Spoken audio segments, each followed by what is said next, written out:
babak akhir dari Perang Gaza akhirnya tiba. Sandera terakhir yang hidup telah pulang, ribuan tahanan Palestina dibebaskan, dan juga Presiden Amerika Serikat Donald Trump secara resmi menyatakan perang telah usai di parlemen di Israel sendiri. Di Tel Aviv, tangis bahagia pecah di Hostage Square, sementara di Gaza sukacita pembebasan tahanan bercampur dengan duka atas 68.000 korban jiwa dan juga kota yang luluh lantak.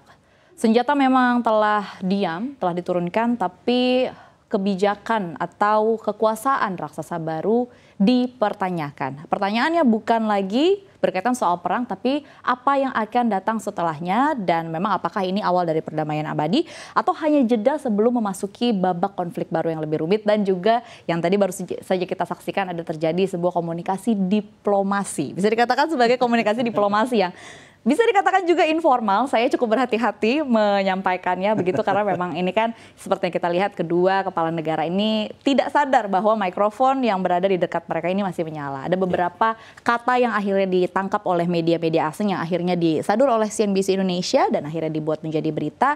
Tapi nampaknya dari sepenggal informasi ini ada beberapa hal juga yang ingin saya tanyakan ke redaksi, mengingat memang CNBCindonesia.com juga menjadi salah satu media yang mengangkat isu ini. Kita namakan isu ini sebagai isu hot mic begitu. Karena tadi saya sempat riset sedikit, sebenarnya fenomena hot mic ini sebenarnya sempat terjadi beberapa kali dalam sejarah begitu, di mana para kepala negara atau para penguasa ini sempat tidak menyadari bahwa audio, entah itu audio yang dekat mereka ataupun audio yang mereka pasang ini belum sepenuhnya mati, tapi ternyata mereka sudah menyampaikan hal-hal yang tidak seharusnya disampaikan ke publik. Off the record. Betul.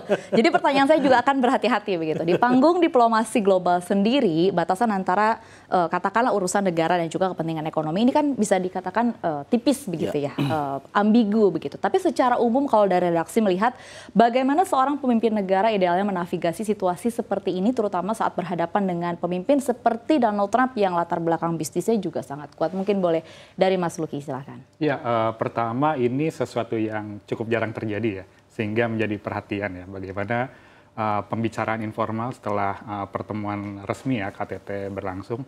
Jadi memang dari isi pembicaraannya wajar lah publik bertanya-tanya dan menghubungkan kemana-mana, apalagi yang ditanyakan saat itu adalah anaknya Donald Trump yang mengelola Trump Organization. Yes. Tapi menurut saya masih terlalu sumir ya untuk menyimpulkan sebenarnya maksud pembicaraannya seperti apa ya, karena audionya pun memang cukup tipis ya terdengar, hanya beberapa kalimat saja yang tertangkap, dan menurut saya itu belum cukup untuk menggambarkan sebenarnya isi pembicaranya seperti apa. Jadi kalau mau fair ya kita hanya bisa menduga-duga sepotong informasi saja ya, dan menurut saya memang harus tetap berhati-hati juga ya dalam menafsirkan ini, jangan sampai akhirnya menjadi bola liar kemana-mana ya yang mengaburkan fokus pertemuan sebelumnya lah terkait dengan KTT perdamaian di situ. Oke, baik. Tadi saya juga kan sempat melihat bahwa di media sosial CNBC Indonesia juga berita ini diupload dan juga cukup banyak begitu mengundang komentar netizen gitu. Langsung kalau tidak salah kurang dari 2 jam langsung berapa ratus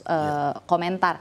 Dan nanti kita akan lihat komentarnya, tapi pertanyaan saya adalah sebenarnya kalau dari menurut redaksi sendiri seperti apa sih respons atau reaksi yang wajar dari publik? Sebenarnya publik itu berhak gak sih untuk mendapatkan transparansi hubungan antara pemimpin antar negara begitu? Kalau kondisinya seperti ini, ekspektasi publik yang benar atau yang ideal itu seperti apa sih Bang Iqbal?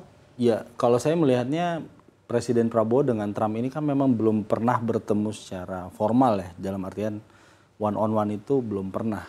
Pertemuan itu bahkan 2 kali pun sebelum ini kan by phone bahkan ya, untuk untuk mengadakan pertemuan gitu.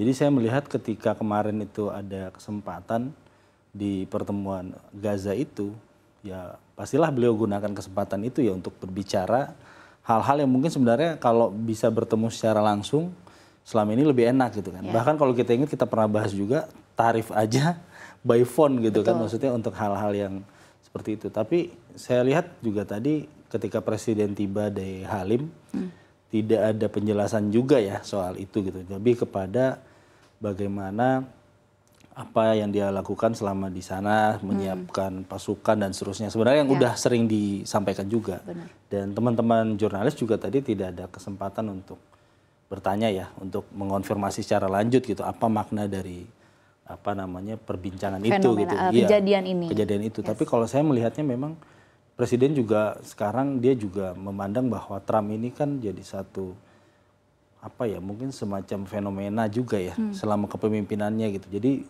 bingung juga ya mencoba mendekati BRICS, misalkan kalau kita ingat akhir Agustus. Ya, benar. 9 jam saja di Beijing. Terus sekarang pun juga ya ini awalnya kan Indonesia juga katanya akan diwakilkan sebenarnya bukan oleh presiden, tapi beliau akhirnya memutuskan hadir, dan ini kan cuma beberapa jam saja juga di Mesir. Jadi saya melihat banyak urgensi yang memang harus disampaikan secara langsung ya. Yes. Cuman ini tidak sadar ada mic yang masih nyala. Mic yang masih nyala begitu. Dan ya saya setuju sama Bang Iqbal begitu, dan mungkin mewakili suara publik begitu kan. Jadi kan publik terbelah dua nih. Ada yang mungkin mengatakan bahwa wah kita dihargai loh sama Amerika Serikat, sampai seorang Presiden Donald Trump aja secara khusus memanggil Presiden Indonesia begitu dalam momen-momen besar seperti ini. Tapi di sisi lain juga wajar kalau publik bertanya kenapa hubungannya sama Mas Erik, anaknya Pak Donald Trump begitu kan, dimana kita tahu bahwa Erik ini adalah bergeraknya di bisnis keluarga Trump. Jadi wajar dong kalau publik bertanya-tanya.